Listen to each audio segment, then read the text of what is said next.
Hi, we're on.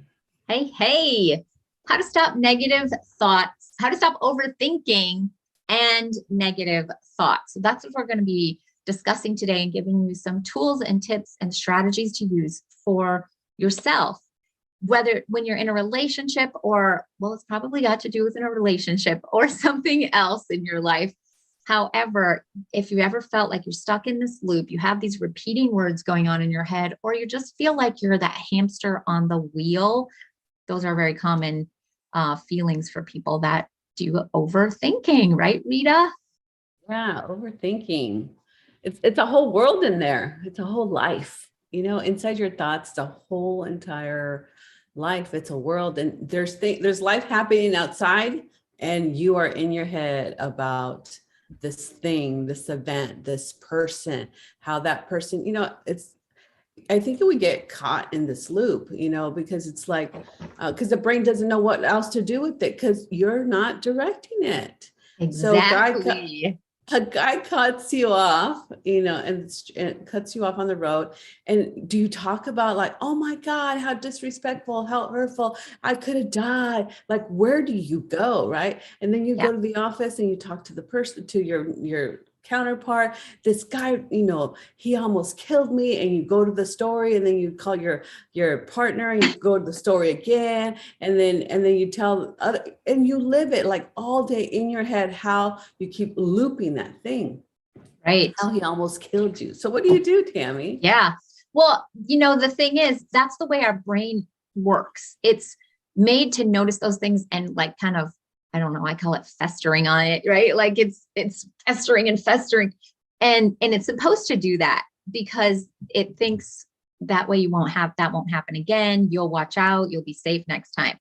So one of the things that you need to notice is that you're right here, right now. Like the first thing to do is just be like, oh, that's over. I'm safe. I'm right here. So one thing is to look up, start noticing. Maybe you could notice the color red in your surroundings. Like start giving yourself something to notice. I remember doing this in the car. I was like, oh, there's a sign. That's the line on the road. Like just start noticing things that are right in front of you, because that's going to bring you back to the present. And that's what your brain needs to realize. We're not back there repeating that. We are right here noticing that. So that's one of the first things I would do. Just get really grounded and notice the present. Wiggle your toes, pick out some colors in your surroundings, and start noticing physical things right in front of you. Yeah. And smells, and start, Yeah. touching on the steering wheel if that's where you're at, or, if you're sitting on a chair, notice your butt sitting on a chair. So something physical, something auditory, just look to see, listen. What are the smallest noises? What are the highest noises? Because your brain is now being shifted. And that's what we call like a good, bad collapse. It allows you to collapse that loop and complete it. The other thing is completing it, right? Just go ahead and go down the rabbit hole once, write it down so your brain can get that you get it. And you can tell the brain, I got it. Thank you. You don't need to give me that information right now. Right? Over and over and over and over. Yeah, that's right. Like get complete with it. And one of the ways that I do that is to ask questions, because sometimes I'm asking the wrong question. And I teach my clients this. I say, Google your brain. Okay. If you're Googling your brain, why would this happen to me? Why would this happen to me? Guess what? Your brain's just going to keep answering, and it's going to have more answers. And it's going to, now it's going to create. Oh yeah. It's going to create from that question. Why would this happen to me? Now you're going to go looking for all the things that are wrong with you. Okay. If you Google your brain, what's wrong with me? It'll tell you. So we're going to start Googling the brain for those things like, how much better can this get? Why does that stop the loop? Because you're not looking for the reason that you're in that situation, or that you're the bad person, or that you're the fault, you're the poor person, for me, right? So asking the questions, how much better can it get? Asking the question, what good thing can come from this? Asking the question, how will I react next time? Asking the question, not asking questions from their perspective, like, what do they want out of me? Now we're going to send ourselves in that same loop, right? So finding those questions that mean a lot to you, that are going to change Google your brain for looking something good and something positive. And that's the first step of starting to get grateful for it. Yeah, acknowledging it. Basically, you're acknowledging it. If you play it all the way through, you ask those questions, you're actually acknowledging, what word did you say?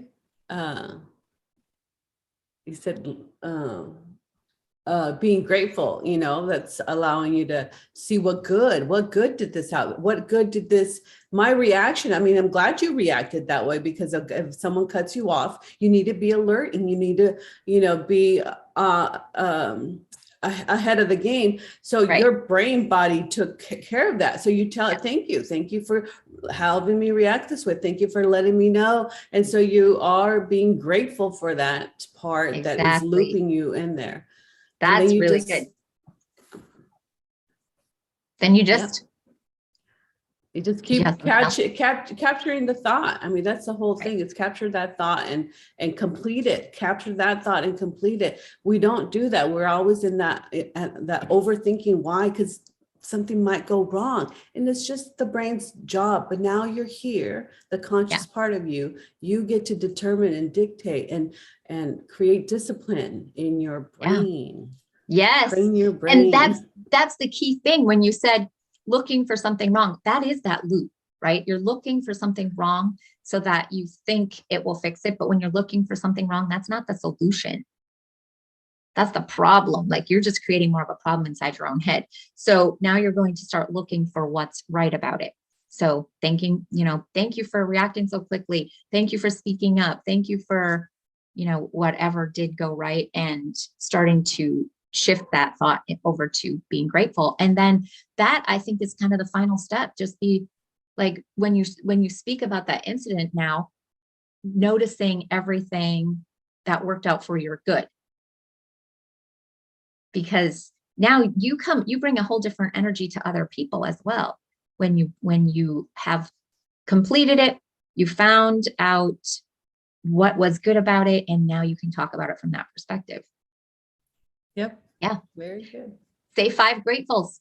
I'm so grateful my body reacted. I'm so grateful my kids weren't in the car. I'm so grateful I got to work safely. I'm so grateful the sun is out. I'm so grateful I can turn on my music right now and think about something else. Like, so write down 5 gratefuls, or think out loud 5 gratefuls.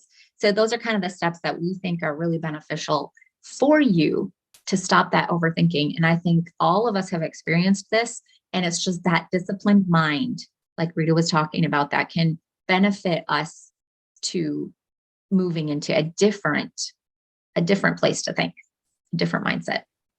Great. All right. Well, we always want you to like the video, share it with your friends, and subscribe to us. Click that notification so you know when we go live. And we hope that this brought you